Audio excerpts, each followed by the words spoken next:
slugger, 1996 All-Star MVP.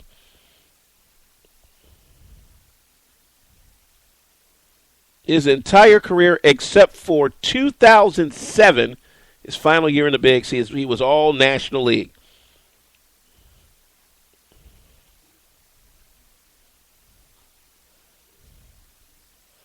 Now, some of my good friends say, he may have been too pretty to play the position. Look, you tell me what other catcher out there is going to swing for 400 home runs in a career and to endure all the slings and arrows that Mike Piazza had to endure. Some thought he was doing PEDs. A lot of people thought he was gay because of the mane of hair that he's got. I'm like, really? You gonna go that far with this dude?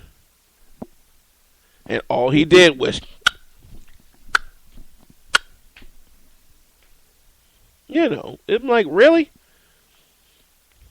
308 lifetime batting average. Now, he did strike out over 1,100 times. 1,335 RBIs is nothing to sneeze at either.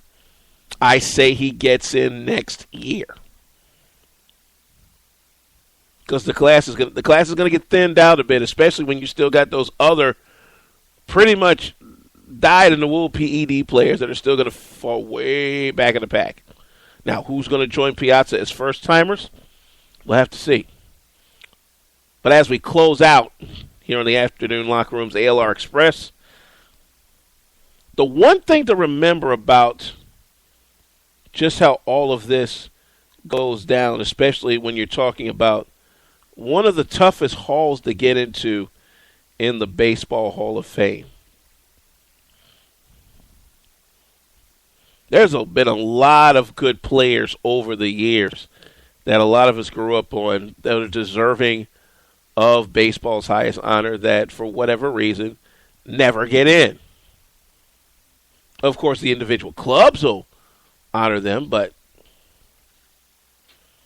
the Baseball Writers Association of America is one tough nut to crack. It's almost as if you're being fed to the lions with your statistical information. I mean, guys like Fred McGriff, who I think is deserving of a Hall of Fame honor, even though he did fall short of a major milestone. But his contributions to the game are immeasurable.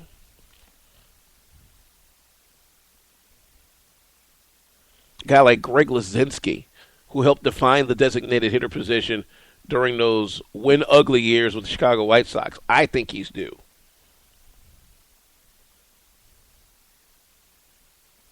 You may have somebody in your hometown who has spent many years, who has contributed maybe to a championship that is deserving of the Hall and has yet to get in. Just keep the faith.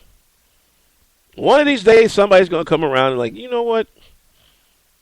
He's waited long enough. Let's put him in. Now, granted, the guy might be dead by then, but at least they made up their minds to say, you know what? Let's go ahead and put the guy in because he's waited long enough.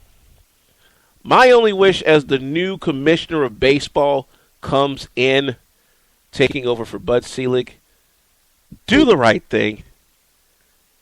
Take Pete Rose out of his misery and make him eligible for the Hall of Fame. Because what did Pete Rose do that was so wrong to himself that screwed the game up? Seriously. I'd like to hear that answer. Even better, let's go ahead and put him in.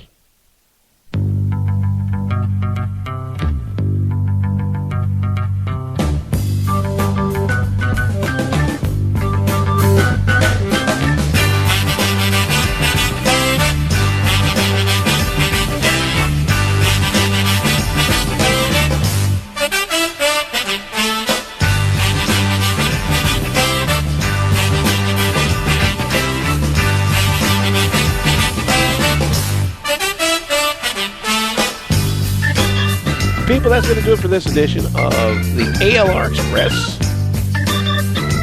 I'm Alvin Washington. Thanks for all of you coming along.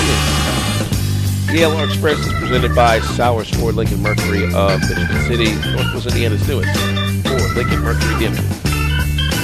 Guests on the show appear courtesy of the Verizon Wireless Hotline, Verizon Wireless, and the Cellular Connection in Michigan City. Proud to help you latch on to America's most trusted 4G LTE network. Same bad time, same bad station tomorrow. Let's do it again on the Afternoon Locker Room, a presentation of the Arena Sports Network. Until then, whatever you do, however you do it, make sure you do it good, increase the peace, and please, please, please stay warm and cheer on your favorite team respectfully. I'm out, everybody. Bye-bye.